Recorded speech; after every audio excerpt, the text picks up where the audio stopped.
Bonjour, alors je voudrais ici revenir sur un aspect très important des échecs. C'est une question qu'on se pose tous finalement, et qu'on devrait se poser en tout cas.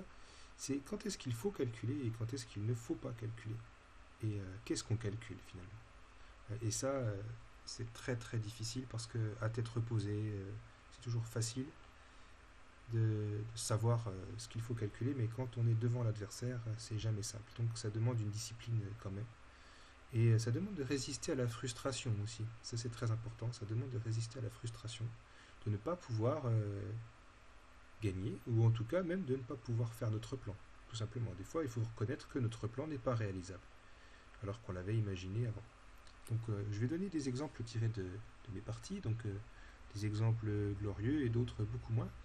Je vais commencer par le moins glorieux, du coup, contre un maître, Tristan Calistri, donc un 2339. Et je pense que je ferai plusieurs parties comme ça contre des maîtres, justement pour montrer l'écart en fait qu'il y a entre la pensée d'un maître qui est schématique finalement, qui est basée sur des principes, et la pensée d'un amateur qui surestime beaucoup l'importance du calcul finalement. Je pèse mes mots, je pense qu'en tant qu'amateur, on surestime l'importance du calcul et on ne l'utilise pas à bon escient. Et du coup, on consomme trop de temps. Voilà. Donc, je vais donner un exemple d'ailleurs à titre d'anecdote. Euh, et après, j'entre dans le vif du sujet. C'est une partie que je n'ai pas gardée malheureusement, mais j'avais joué contre Pascal Herp, qui était un fort joueur de Mulhouse en 2003, quand j'étais jeune. Et je m'étais lancé dans plein d'analyses qui montraient que les blancs, donc le camp des blancs, pouvait gagner plus rapidement. Et lui, à l'analyse, de manière un peu hautaine, il me disait mais ça vaut rien, vos analyses ne valent rien. Et ça, bon, évidemment, ça m'a vexé, mais il m'a simplement dit que sa position pouvait se jouer à l'aveugle, juste sur l'avantage d'espace, sans forcément rentrer dans des combinaisons qu'il jugeait inutiles. Et il avait raison au final. Voilà, donc c'est un petit excursus, mais en tout cas je pense que cette leçon doit être vraiment retenue par les amateurs. Et j'ai du mal à le faire, hein, je l'avoue. Des fois j'avoue que j'ai du mal à le faire et que je me lance dans des choses que je regrette ensuite. Donc je vais montrer rapidement une partie que j'ai jouée en 2014 à Capelle-la-Grande contre un maître. Tristan Calistri, je m'étais préparé, donc ça m'a laissé vraiment beaucoup de temps dans l'ouverture. Je m'étais préparé enfin avec les noirs hein, sur une sicilienne. Parce que j'ai une époque j'ai joué la sicilienne, donc je lui ai débité les premiers coups d'ouverture assez rapidement, puisque sur la base il avait joué ça récemment. Donc jusque-là, j'ai pas consommé beaucoup de temps, jusqu'au 12e coup, c'était pas mal. Je vais pas rentrer dans les plans d'ouverture, c'est pas le but pour le moment. Je voudrais juste illustrer mon propos en montrant les exemples typiques d'erreurs qu'on peut faire. Bien. Donc si mon adversaire est sorti de la préparation en jouant le cavalier à 5, le plan des blancs, donc je le connaissais, hein, c'est étouffer tout contre-jeu en jouant C4, B4, C5. Donc là-dessus, on trouve des parties de Karyakin par exemple. Voilà, ça demande juste un peu de connaissance. Et c'est des thèmes de l'ouverture. Hein. On est encore dans des thèmes de l'ouverture finalement, mais on arrive au milieu de jeu. Donc pour contrer ça, pas besoin de calculer 50 fois, 50 minutes. Hein. Le pion B7 est sous tension, et de toute façon la case C5 doit être surveillée puisque le plan des blancs c'est justement d'y poster un pion. Donc on y va, on joue dame C7. Pas besoin de réfléchir beaucoup là-dessus. Les blancs jouent C4. On a donc une tension qui s'opère sur ce plan B4 C5 qui risque d'arriver assez rapidement. Donc là-dessus, je suis sorti des livres, hein, voilà. Mais il y a un principe quand même qui va nous guider au niveau schématique. C'est-à-dire qu'une attaque à l'aile doit se contrer au centre. Donc le centre, ici, il n'est pas fermé. Il faut essayer de l'ouvrir. Donc là, le schéma finalement nous guide. On n'a pas besoin de calculer petit roc, on n'a pas besoin de rentrer dans les calculs. Si je fais petit roc, est-ce qu'il joue B4? Est-ce qu'il arrive avant moi? Si je joue petit roc et qu'il joue B4, est-ce que derrière je peux ralentir C5? Difficilement, parce que si je joue B6, il va me planter un cavalier en C6. Donc on se rend compte que B6 déjà est rarement bon dans ces lignes-là. Alors, du coup, on se dit qu'il faut rapidement opérer une ouverture au centre. Bien. Alors, pour ça, on aurait envie que ce fou soit activé en fait sur cette grande diagonale.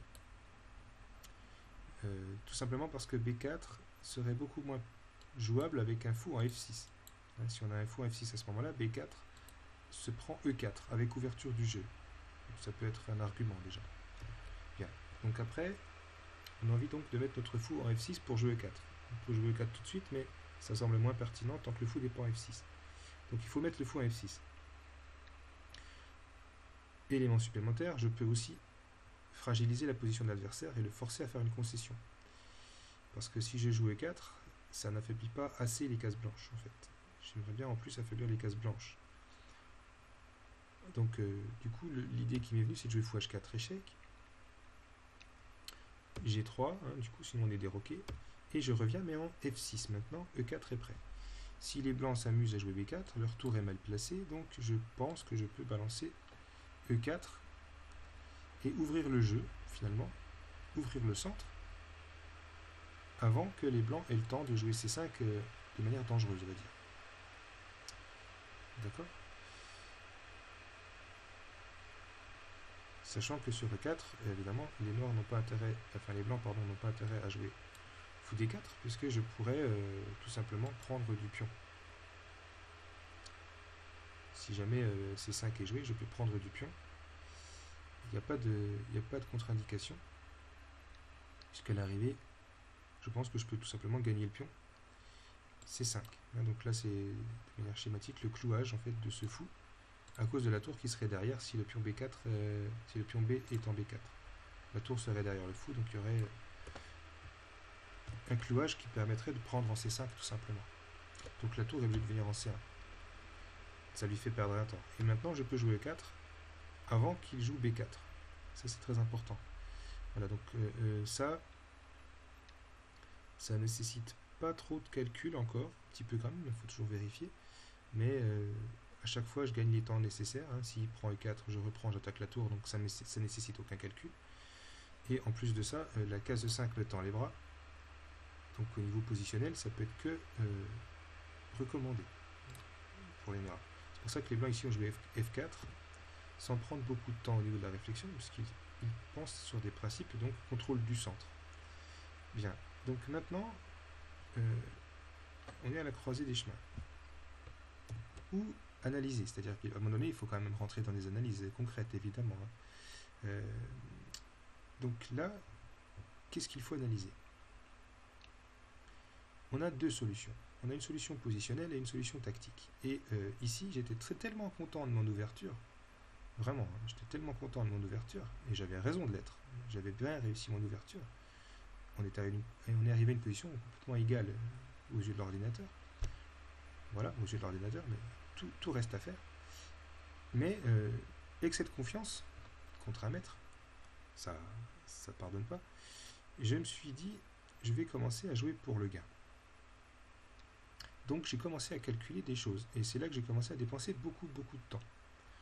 Et la chose qui est venue à l'esprit, c'est que ce cavalier-là est défendu par la dame, qui défend également le pion B2. Donc je me suis dit, là, on a un thème, on a un schéma, finalement, mais un schéma tactique, qui est la surcharge. Donc j'ai commencé à calculer fou prend B2. Fou prend B2 qui nécessite de calculer dame prend B2, dame prend A5 échec, fou D2, et ainsi de suite, parce que derrière, il y a des problèmes sur G7. Madame, elle peut prendre des fois le pion A2, des fois il y a des poussées avec E3, donc c'est une partie qui commence à devenir vraiment rock'n'roll, et je me dis, oui, ça peut être intéressant, allons-y. Je commence à me lancer dans des longs calculs. Et à la fin, je me rends compte que sur fou prend B2, les blancs ne sont pas du tout obligés de prendre le fou, ils peuvent jouer tour B1. Mais ayant dépensé beaucoup de temps, je refuse d'analyser autre chose. Et du coup, je me lance dans fou prend B2 en me disant que tour B1, finalement, j'analyse de manière sommaire. Après fou prend B2, tour B1, mon fou rayonne, donc ça c'est un critère qui est assez vague quand même. Mon fou rayonne. Et après tour prend B7, madame a encore des cases, donc elle peut venir en C8 par exemple, et le cavalier, du coup, peut pas trop bouger parce qu'il y a la tour. Voilà, donc je me suis juste basé sur ces calculs assez sommaires sur tour B1, qui était pourtant la suite la plus logique pour des simples raisons schématiques. Si on veut raisonner en termes de schéma, on peut expliquer pourquoi tour B1 était le plus fort. Tout simplement parce qu'une tour prend une colonne ouverte. Voilà, tout simplement. Donc fou prend B2, ouvre la colonne B, et tour prend B7, finit d'ouvrir cette colonne. Et rien que pour ça, déjà, ça nécessitait aucune analyse, cette variante. Mais quand je dis aucune, c'est 1 minute. Hein, pas aucune, mais 1 minute. Au bout d'une minute, on se rend compte que c'est mauvais. Donc, qu'est-ce que j'ai oublié de faire dans cette histoire? J'ai oublié de faire ce que John Helms recommande. Il recommande de faire un calcul préalable. C'est-à-dire ici, sur fou prend B2, calculer les coûts candidats rapidement, avant de se lancer dans le détail, pour voir si ça vaut le coup d'être calculé. Il dit, et voilà, je consacre là sur fou prend B2, allez, pourquoi pas, il faut quand même regarder. Je consacre 3 minutes pour voir si ça vaut le coup. Donc sur fou prend B2, je me dis, allez, il y a dame prend B2. Je commence à regarder. Je vois rien de clair. Après dame prend 5, je vois que c'est un peu le bazar, effectivement, mais je me dis, bon, allez, à la limite, c'est le bazar. Donc cette ligne-là, à la limite, elle peut valoir le coup. Et après, sans rentrer dans le détail, je me dis, bon, sur fou prend B2, il peut aussi jouer tour B1, donc coup candidat. Et là, sur tour B1, je me base sur des critères, on va dire des principes généraux, quoi. Une colonne ouverte, une case C6 du coup qui devient béante pour le cavalier, et du coup, une 7e rangée aussi, quand même, qui est sous pression. Donc rien que pour ça, déjà, ça donne pas envie, en fait. Voilà. Et par conséquent, j'aurais guidé mes calculs vers le vrai bon coup, finalement, de la position, qui est, encore une fois, sur le thème depuis le début. Hein, le thème qu'on a depuis le début, et c'est pour ça que les schémas reviennent dans le milieu de jeu. Les schémas d'ouverture reviennent dans le milieu de jeu. Le thème, c'est C5. Les blancs vont jouer C5 si on ne fait rien. Par conséquent, où est-ce qu'il faut jouer? C'est sur C5. Et donc le bon coup, c'était cavalier C5. Alors c'est un coup positionnel du coup, qui nécessite des calculs un petit peu plus tard dans la partie. Donc il faut regarder ce qui se passe sur cavalier C5. Sur cavalier C5, on peut se faire chasser avec B4. Ça a l'air d'être la suite critique. Les blancs peuvent aussi échanger le cavalier. Mais si on échange le cavalier, ça veut dire qu'on renonce à la paire de fou. Donc on peut regarder sur cavalier C5 de manière, on va dire, préalable. Analyse préalable sans rentrer trop dans le détail au niveau des principes. Si je joue cavalier C5 avec les noirs, sur B4, qu'est-ce que je peux faire? Je peux jouer cavalier D3.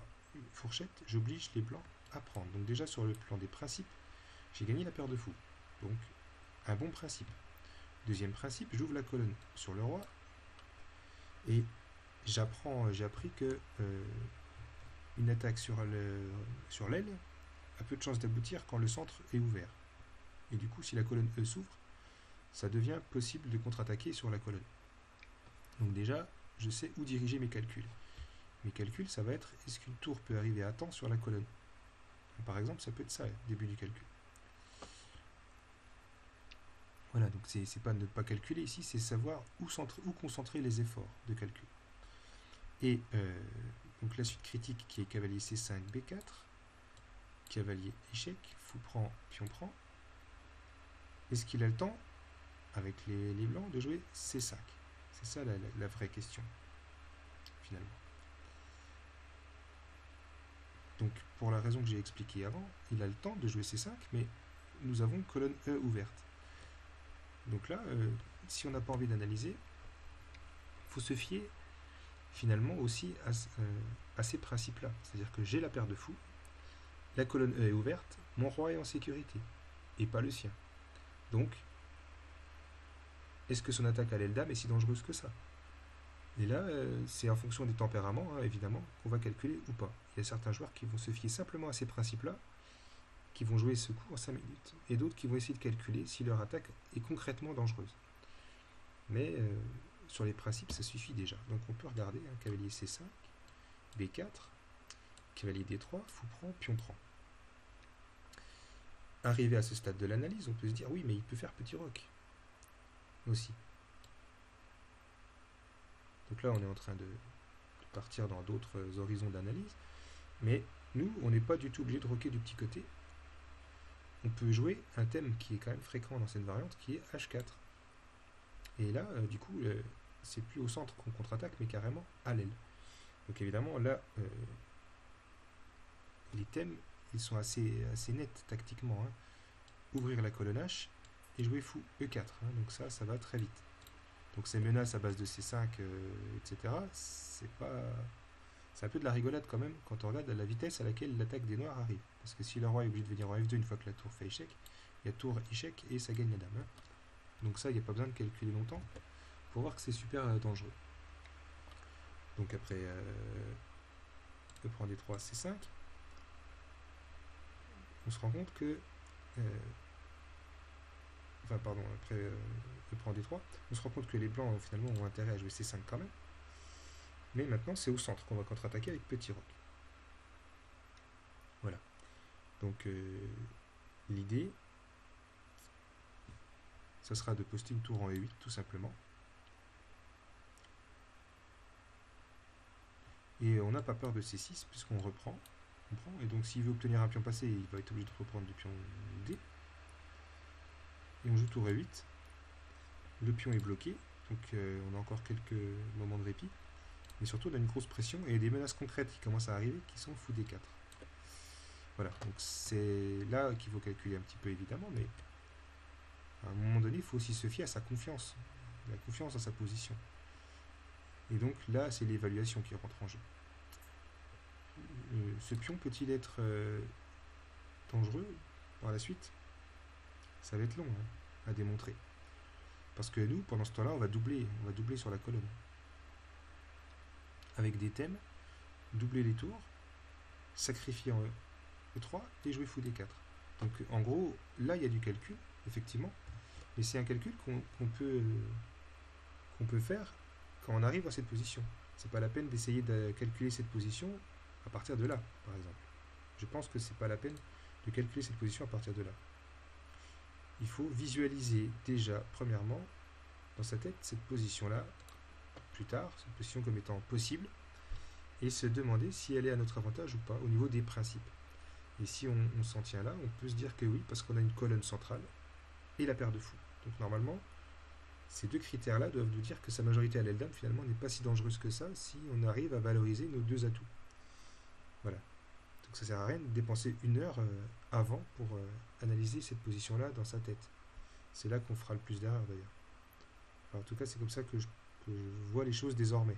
Avant, j'aurais eu tendance à tout analyser, mais maintenant, je cherche pas forcément. Sauf vraiment en cas de variante tranchante.